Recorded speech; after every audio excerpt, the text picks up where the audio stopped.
Hi everyone, hope you're doing well. In the following clip, you're going to see the dishonesty of the Dawaganda guys. You're going to see an example where Farid and his cousin straight up say that the companions of Muhammad didn't notice anything wrong with him. They never noticed he was having any symptoms of epilepsy. They then go on to say that none of his enemies mentioned that there was anything wrong with Muhammad's behavior. What they should have said was yes, they thought he was crazy. And they were wrong. But instead, they straight up lie and said there's no such evidence anywhere. Let's take a look and see what the Quran itself records as the enemies of Muhammad saying. But first, I give you Farid. Now, do we have any narration that the Prophet has been witnessed to have a seizure uh, clearly by any of his companions or his enemies? We do not. I mean, they knew what seizures were. They might have not known what a focal seizure was, but they definitely know what is the difference between being normal and being in an abnormal state where you do not reply or where you lose speech or where you start doing weird abnormal movements. So Okay. the So, Prophet's so we can, enemies did not witness him having any abnormal states that are indicative of a seizure. I'd like to point out something in regards to the points that you've mentioned about the lack of documentation of a seizure to the audience. Non-Muslim audience members, and perhaps even some Muslims, would maybe assume that, hey, the Muslims themselves chose not to document this. Seizures occurred, but they didn't document this. I say that this is impossible because the early Muslims, the Sahaba, the Tabi'een, the early historians documented everything. Remember, these are the same people that brought to you the satanic verses. These are the same people that brought to you information about Rasulullah marrying Zainab. These are the same people that brought you information about Rasulullah marrying Aisha. These are the same people that brought you every single argument that Islamophobes use and critics of Islam use against the Prophet, peace be upon him. So it's extremely, extremely unlikely that 100,000 companions would simply ignore seizures occurring. That's just from a historical point of view. Keep the companions aside. What about the enemies?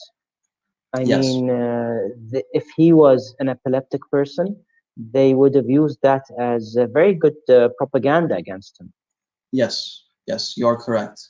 The Quran itself often quotes and preserves the arguments that are brought forth by non-Muslims. So they accused him of being a poet, or a sorcerer, or someone who is insane. However, they never accused him of having seizures. So Exactly. that's another point. Oh All my god. right. So I'm laughing. They're so wrong. It's funny. exactly. So they're saying that Muhammad's contemporaries like never saw anything weird with him. Like they never. But we just saw a reference that they were like sending doctors, faith healers to check up on the guy. And we will see now that in fact it wasn't just a few verses. They used the word majnoon, demon possessed, the one that could be synonymously, as per Islamic scholars, used for epilepsy, about more than 10 times in the Quran, right? So these guys create this illusion where they lie basically to say that, oh, the contemporaries of Muhammad weren't saying anything weird about him. He straight up says they didn't say that they saw anything abnormal about them. But we'll see that they'll explicitly say that we saw the abnormalities due to the revelations and hence we call them crazy. So they create this facade where they're now going to say there were no seizures or there were no secondary generalizations. They're acting as if there are none, but we have literally sections and we will show you how wrong and how much you lie. You're a pathological liar. Let's go to the next slide. it really does feel like when he's listening, he knows that this is wrong, but he's just not saying it. Now, All right, so now we're at this slide. So these are all the Quranic verses that mention the word majnoon. I don't know if you can see them clear enough, but I'll read them out to you. 34:8, perfect. Has he invented about Allah or lie, or is there in him madness? Right? Bihi jinn. There's like a jinn in him.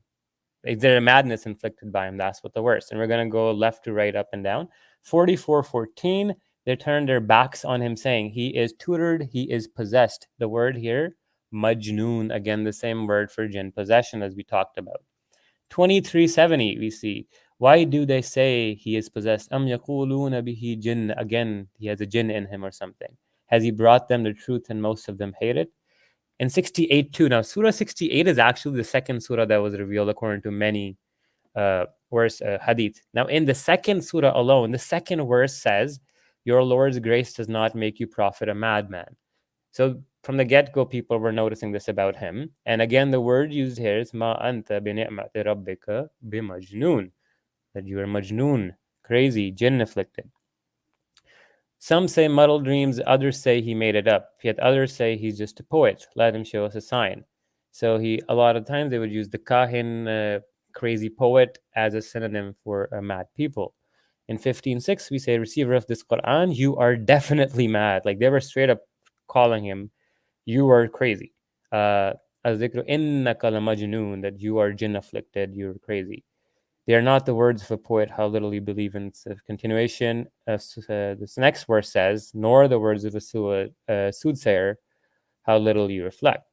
In 37:36, we see again, are we to forsake our gods for a mad poet? Lisha'irim majnoon. Again, the same word. 68:51, the disbelievers almost strike you down with their looks when they hear the Quran. They say, he must be mad.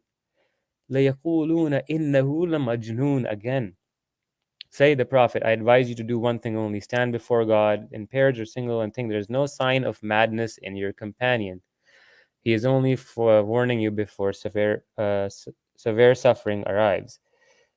Ma bisahibikum min jinn. So he's again talking about him afflicted with insanity and jinns. And then lastly, in 52:29, on the top right, we see, so the Prophet remind people by the grace of your Lord that you are neither an oracle nor a madman.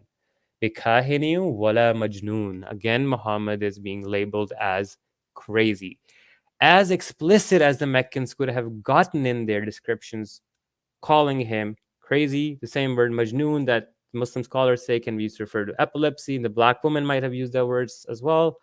We come circling back to this. Now you tell me, was Farid or his cousin saying that they didn't notice anything wrong with him? Was he lying? No, it's also interesting that imagine God keeps telling you, you're not crazy. You're not crazy. The voice in the head tells you you're not crazy. You're not crazy. Like that's the craziest thing ever. Oh my God, right? So why are there so many verses dedicated to Muhammad's sanity? Why did the people call Muhammad crazy from the get-go? Did they see his condition as bizarre? Why was he called a soothsayer or a poet?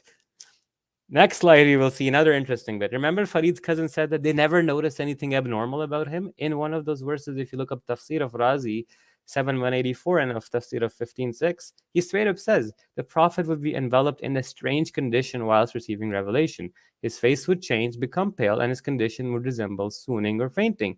And he's talking about why they would call him crazy. And he says, this is why, because they saw his condition. The people started seeing Muhammad having these seizure-like episodes. Due to lack of medical understanding, they could only assume jinn possession or madness as a possible cause. The conditions Muhammad experienced were definitely noticed as very bizarre by his contemporaries. Now that we've established that people did in fact see him in abnormal states and did call him crazy, and to a huge extent where it ended up being in the Quran so many times, you have to assume that this must have been something abnormal for the people to have noticed.